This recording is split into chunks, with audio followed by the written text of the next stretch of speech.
Pois é, difícil mesmo. Quando eu abro a casa. Então, primeiro, boa noite a todos. Algumas pessoas ainda não me conhecem. Eu trabalho na casa nas segundas-feiras e eventualmente venho fazer palestras aqui durante a escala, né? E faz tempo que eu não venho, então eu estou vendo pessoas novas aqui que eu não via, estou ficando para trás. Mas é sempre bom, porque quando a gente faz a palestra, quando a gente escreve uma preleção, a gente aprende realmente ali naquele momento. E é muito importante para nós, né? Eu abri o acaso e abri nessa parte, nesse capítulo 16 do Evangelho segundo o Espiritismo, que fala sobre não só desse conteúdo do desprendimento dos bens terrenos, porque esse é um subconteúdo dentro do capítulo inteiro que fala sobre os bens terrenos, os bens materiais como um todo, né? O capítulo tem por nome Não se pode servir a Deus e a Mamon. E nesse capítulo tem várias passagens que nos levam, né, às relações materiais com as relações espirituais. Como nós nos comportamos nesse meio e o que nós fazemos, né, dos bens terrenos, com os bens terrenos. E aí foi assim que eu caminhei nessa mensagem. Mas eu gostaria de começar lendo com vocês mesmo a introdução do capítulo, que dá suporte a todo o resto. Então, essa parte está em Mateus, em Lucas e em Marcos. Está em 3 partes, né? Em 3 evangelhos. E ele fala da passagem que um moço chegou a Jesus e perguntou: bom mestre, o que eu devo fazer para adquirir a vida eterna? Jesus respondeu: por que me chamas de bom? Bom só Deus é. Primeira lição aí, né? Bom só Deus é. Mas se queres entrar na vida, guarda os mandamentos. O moço respondeu: que mandamentos? Retrucou o moço. Disse Jesus: não matarás, não cometerás adultério, não furtarás, não darás falso testemunho, honra teu pai e tua mãe e ama teu próximo como a ti mesmo. Os mandamentos básicos da lei de Moisés. O moço lhe disse: tenho guardado todos esses mandamentos desde que cheguei à mocidade. O que me falta ainda? Jesus respondeu: se queres ser perfeito, vai, vende tudo o que tens e dá aos pobres, e terás um tesouro no céu. Depois vem e me segue. Ouvindo essas palavras, o moço se foi tristonho, porque ele possuía grandes haveres. Claro que ele não voltou, né? Então Jesus disse: digo-vos em verdade que bem difícil é que um rico entre no reino dos céus. Aí, uma vez, vos digo, é mais fácil que um camelo passe no buraco da agulha do que um rico entrar no reino dos céus. Eu grifei esse pedacinho aqui, né? Porque existe todo um contexto dessa parte de tradução em que se discute muito o que seria um camelo. A tradução de um camelo está correta? Alguns tradutores dizem que camelo era a mesma palavra usada para cabo de aço não tinha cabo de aço naquela época, cabos que amarravam os navios, então seriam cordas, poderia ser cordas esse camelo. E buraco de agulha se referia a uma pequena passagem que tinha no muro de Jerusalém, do templo, uma passagem pequena e estreita, que eu não sei para que servia, mas que seria então passar cabos nessa passagem estreita do muro de Jerusalém, o que torna viável um rico entrar no reino dos céus, né? Porque um camelo no buraco de uma agulha de hoje é decretar a sentença do rico jamais vai entrar no reino dos céus, jamais. Então, acredita-se que houve um erro de tradução, não um erro, né? Uma transformação dessa tradução ao longo do tempo. Muito bem, então ele fala aqui, metaforicamente, da dificuldade de um rico entrar no reino dos céus, que é difícil. Né? Por que será que é difícil? Muito bem. Essa passagem, a primeira chamada que se faz é em relação ao apego. Né? Então, o apego, porque ele diz para um rapaz, vai lá, então você quer entrar no reino dos céus? Dá tudo que você tem.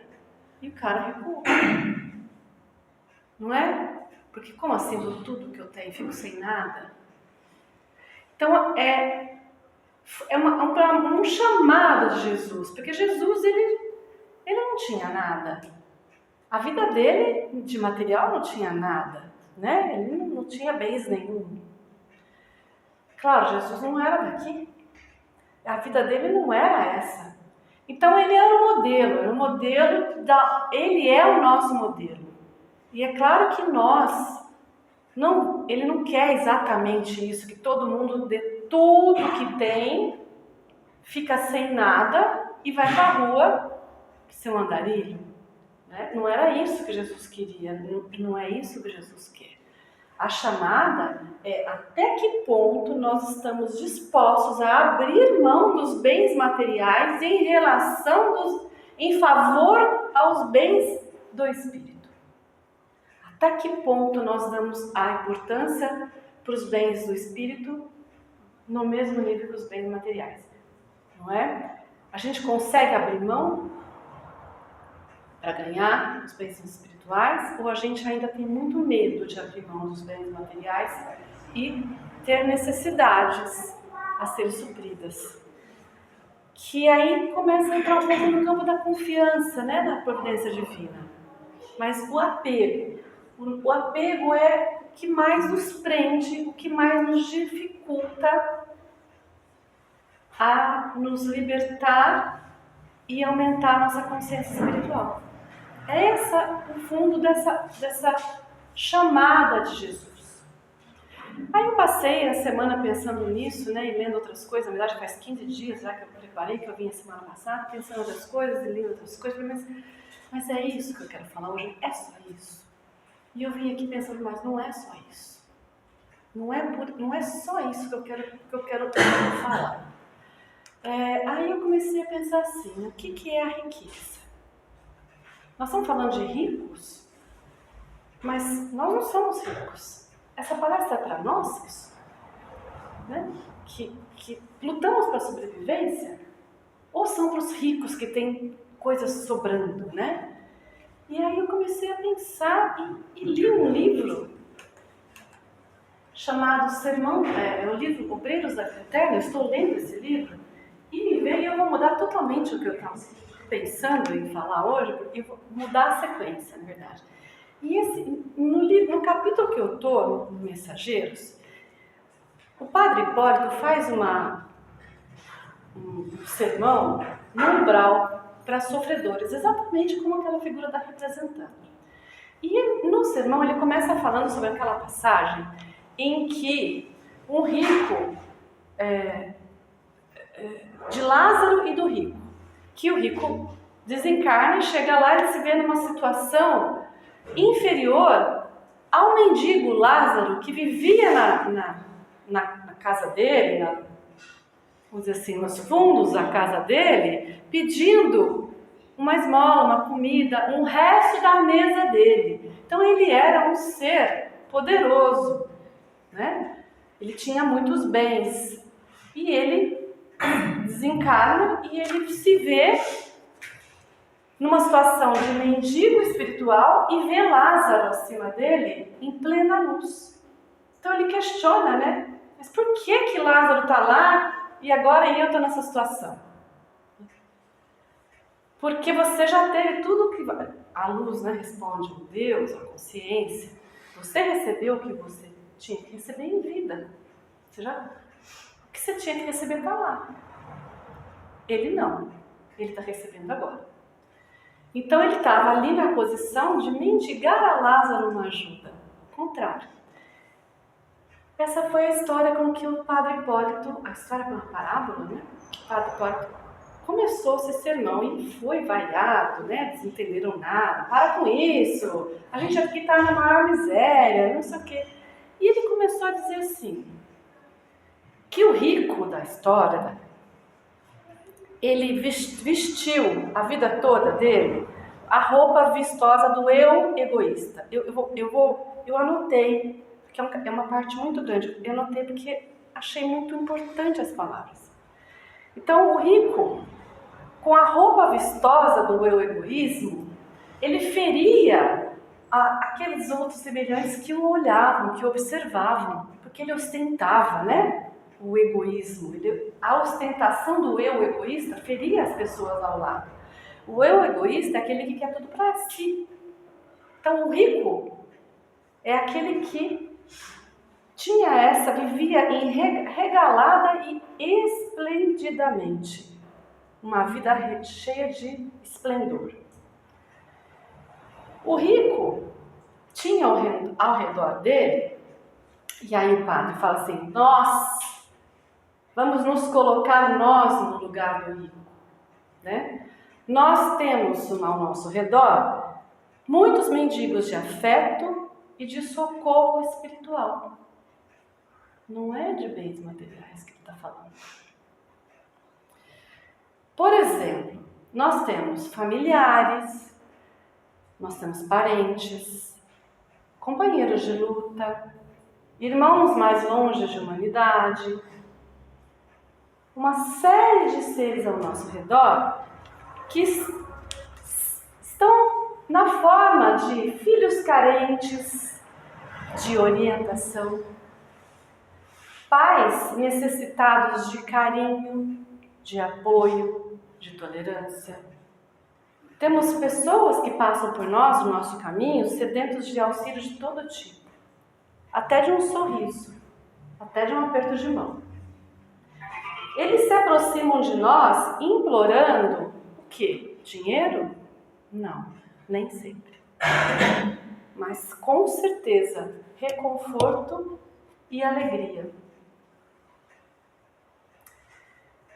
E nós, sempre tarde, lembramos de suas passagens por nós.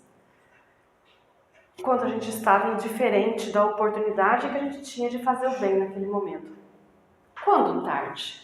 Quando eles estão já no final da existência e a gente se debruça para, agora preciso cuidar, né? Eles estão doentes,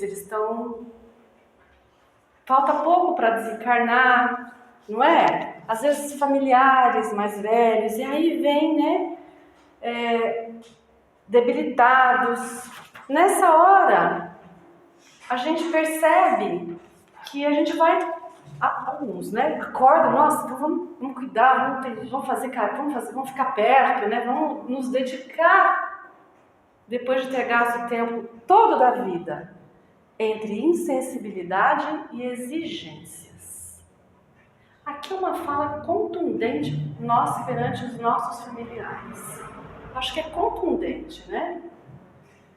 Claro que não se aplica só a familiares, nem a parentes, mas ela pega fundo em familiares. Às vezes a gente passa a vida inteira insensível mesmo às necessidades de parentes, de irmãos, de pais, de filhos, por que não? De primos, de vizinhos, né? E aí quando a pessoa está quase morrendo lá, preciso cuidar lá, porque falta, né? Daqui a pouco ela vai embora e eu não fiz nada por ela. E aí ele diz assim, um pouco tarde. Os mais pobres que nos desejavam algumas migalhas do nosso banquete, aquele banquete que nós tivemos a vida inteira, o banquete permanente, eles queriam migalhas de conhecimento, de facilidades, de companhia, de ternura, de atenção, de respeito, de paciência. Eram essas migalhas que eles estavam pedindo para nós. Mas nós, envaidecidos pelas nossas próprias conquistas, apáticos e amontoados no nosso bem-estar, crendo-nos superiores a todas as criaturas integrantes da nossa passagem pela vida física, estávamos distantes. O que aconteceu? após a morte, como o rico conosco, se estivermos nessa condição. As vestes da riqueza se envelheceram. Percebe-se que se perdeu as oportunidades que tínhamos de trabalhar. E nos vemos como mais pobres do que os mais miseráveis que nos rodeavam clamando por benefício. Que foi exatamente o caso do rico, que estava ali implorando, não é? Miserável, implorando por ajuda. E ele termina assim: viajores do rio sagrado da vida física, nós fugíamos de todos os companheiros necessitados. Instituímos serviços de vigilância contra aqueles que estavam afundando, para ficar, ou aquele lá vai afundar, fica longe, você não me leva junto. E o que a gente valorizou? O que valorizamos? Valorizamos as ilhas encantadas do prazer, o bom tempo e a camaradagem dos mais fortes.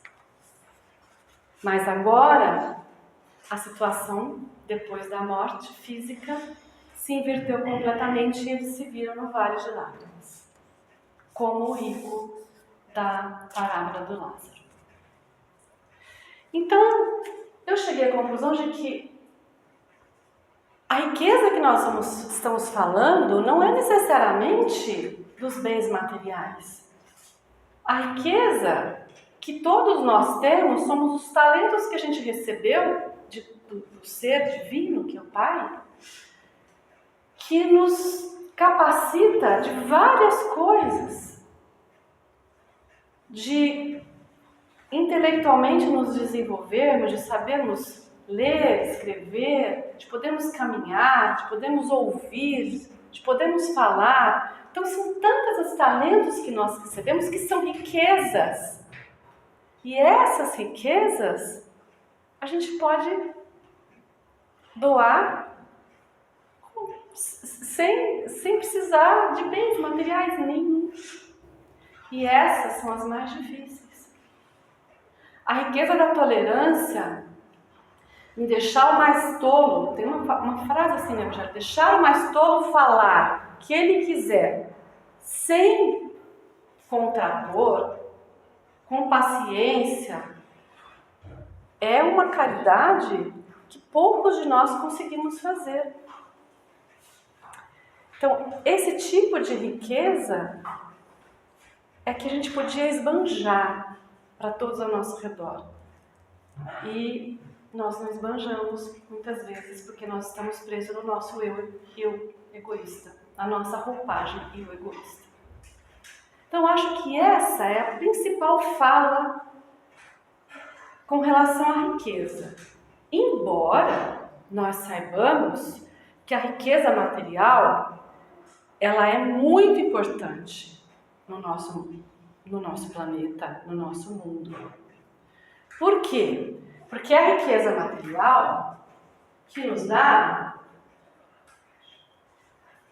o desenvolvimento científico que capacita tecnologicamente o ser humano, faz para produzir transformações na natureza onde a gente vive, para transformar no meio onde a gente vive, para que a gente possa usufruir da mãe natureza, da mãe terra, de forma equilibrada, sem destruí-la.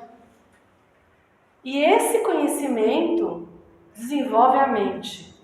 E desenvolvendo a mente, a gente passa para o terceiro passo, que é o conhecimento espiritual.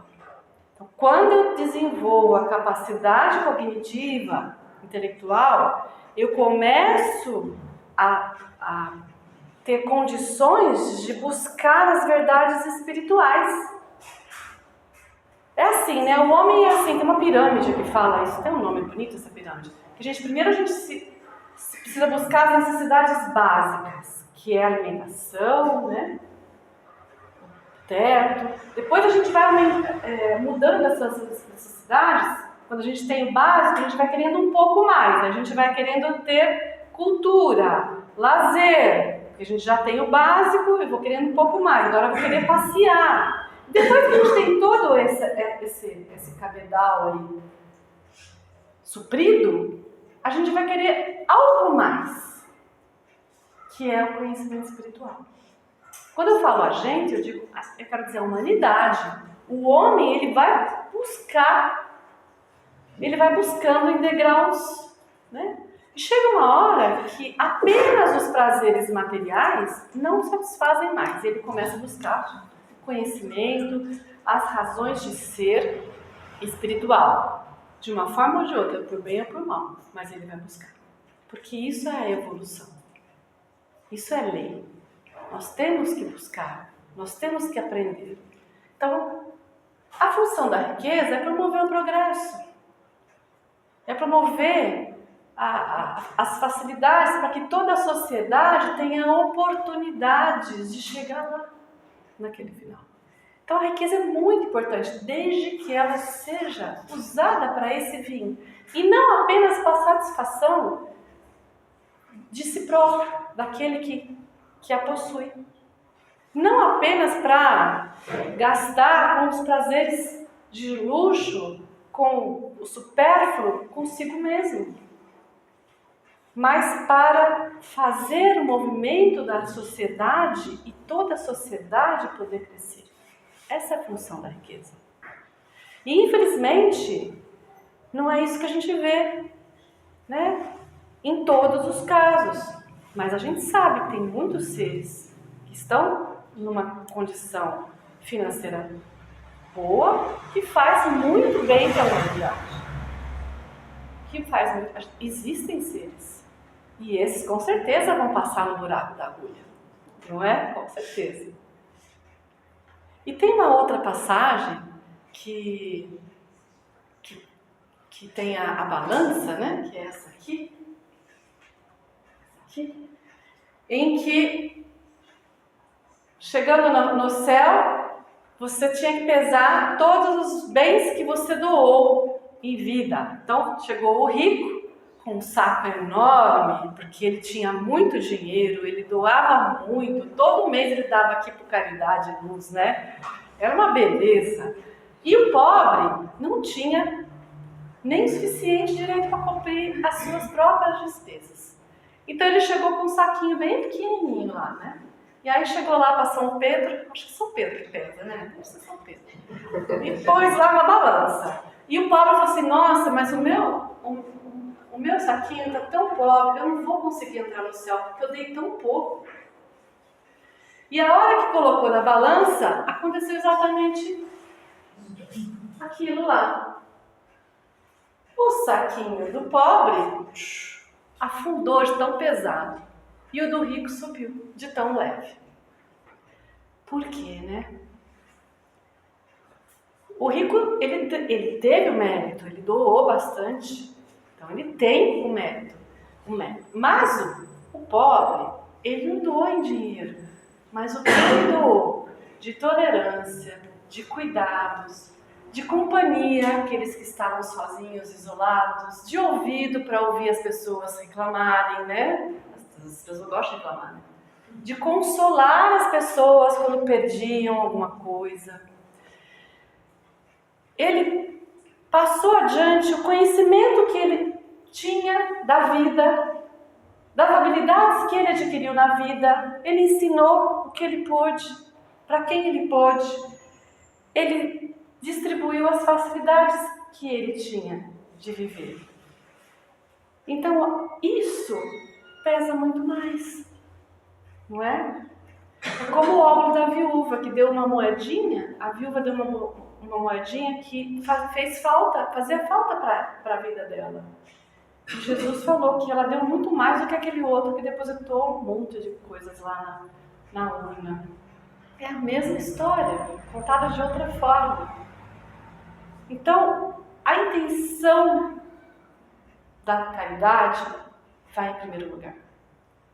Eu não posso ajudar muito, mas eu posso ajudar com 1 quilo de arroz. A intenção é a mesma de quem deu uma cesta básica inteira, porque a intenção dela era ajudar. Agora, aquele que dá a caridade moral, que são esses exemplos que eu coloquei, tem muito mais, né? Que foi visitar os doentes nos hospitais que nem eram parentes, não é? Aquele que foi lá no asilo, aquele que ajudou nas campanhas para os orfanatos, aqueles que vão dar comida nas ruas para os desabrigados, vão ajudar a distribuir. Então tem tantas caridades morais que a gente pode fazer. Passar por... A pessoa que está na rua, ela fala pra gente assim, eu já ouvi isso. Olha, o mais importante não é a comida que você me traz, é você me tratar como gente, você conversar comigo.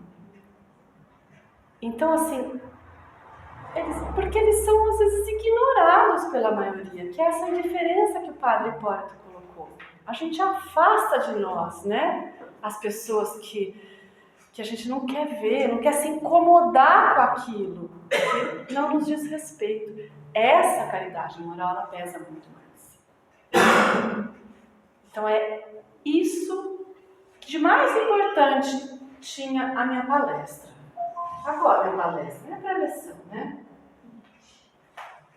A sabedoria está com relação à riqueza, resumindo lá aquela passagem de Jesus, o começo do capítulo que eu li. É saber viver sem a riqueza quando você não tem. É uma sabedoria, né? Saber viver modestamente, saber viver com o necessário, saber viver com simplicidade.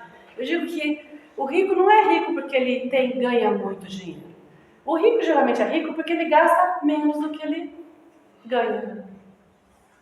A pessoa que gasta mais do que ganha pode ganhar trilhões, ele nunca vai ser rico.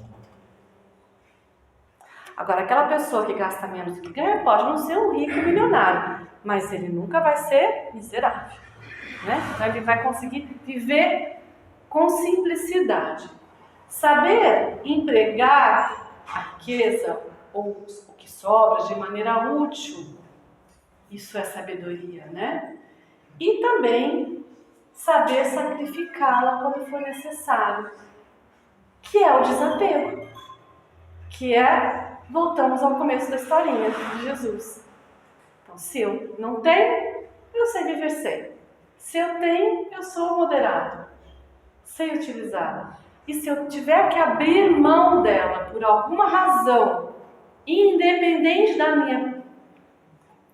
minha previdência, vamos dizer assim, né? Tenho que abrir mão, a vida leva. Então a gente entender que é assim que deve ser, não é? É assim que deve ser, a gente não tem que esbravejar e reclamar, porque é a vida nos ensinando a nos desapegarmos de algumas coisas, de algumas pessoas, porque apego também é com relação a pessoas, né?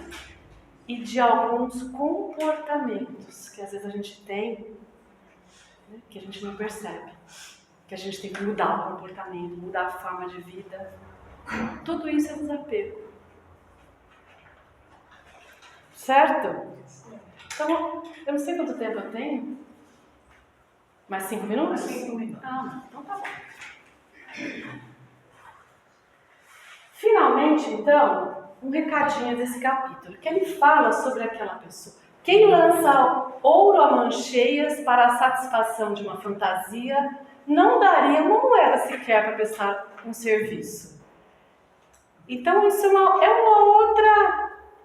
uma outra face da mesma moeda, vamos dizer assim, dessa história, né? Isso quer dizer o seguinte, que às vezes a gente confunde, né? A avareza com, eu sou seguro, eu preciso com precaução. Eu preciso guardar para não faltar amanhã, eu preciso deixar para os meus filhos, E às vezes não é nada disso. Às vezes a gente está querendo guardar para mostrar para a gente mesmo o que a gente tem. Então é uma grande... tem um limiar aí um pouco que a gente precisa prestar atenção. Até que ponto eu estou sendo prudente e até que ponto já passei da prudência para ser avaro. né? É um limiar.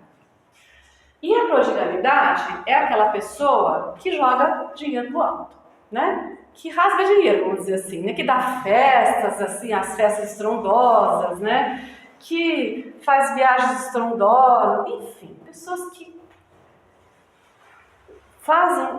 usam o seu próprio dinheiro, mas de forma, né, exageradamente, prodigalidade. É a história do filho pródigo, né, que foi embora, pegou sua herança, foi para a vida, gastou tudo com farra, depois ficou miserável e voltou lá para o pai pedir socorro. Prodigalidade é isso. Entre a avareza e a prodigalidade existe a caridade, que é o equilíbrio das duas coisas. Eu preciso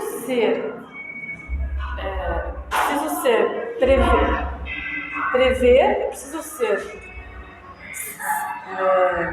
cuidar do meu futuro, ser previdente, né? Não vou gastar tudo que eu tenho, porque amanhã eu posso não poder mais ter renda, trabalhar, eu não quero ser dependente, mas eu também não vou ser aquela pessoa que gasta tudo, joga tudo fora. Então, no meio disso, eu tenho a caridade. Então, em vez de jogar fora, eu jogo para quem precisa, para toda a sociedade, certo? E as questões que ficam para a gente pensar são essas, né? A riqueza é condição para a felicidade de todos nós? Será que nós, para sermos felizes, precisamos ter fortuna, bastante dinheiro sobrando? Não sei, uma questão que eu deixo para vocês aí. Ela é perene? Todo mundo tem riqueza a vida inteira? Ou vocês conhecem algum caso de pessoas de revés de fortuna aí? Que a pessoa estava lá em cima, de repente, não tem mais nada. Deus dá, Deus pode tirar quanto quiser. E lembrar que o rico terá que prestar conta de tudo que recebeu. Assim como a parábola dos talentos, porque a riqueza é um talento. E quando a gente recebe um talento, o pai vai pedir de volta o que a gente fez com ele. Então é essa a lembrança que nós vamos levar. Tudo é empréstimo, tudo tem que ser usado com moderação e lembrar que riqueza é tudo que nós temos. Não é só material, é tudo que nós somos. Então vamos repartir o que nós somos com os outros. Muito obrigada, boa noite. Obrigada a você.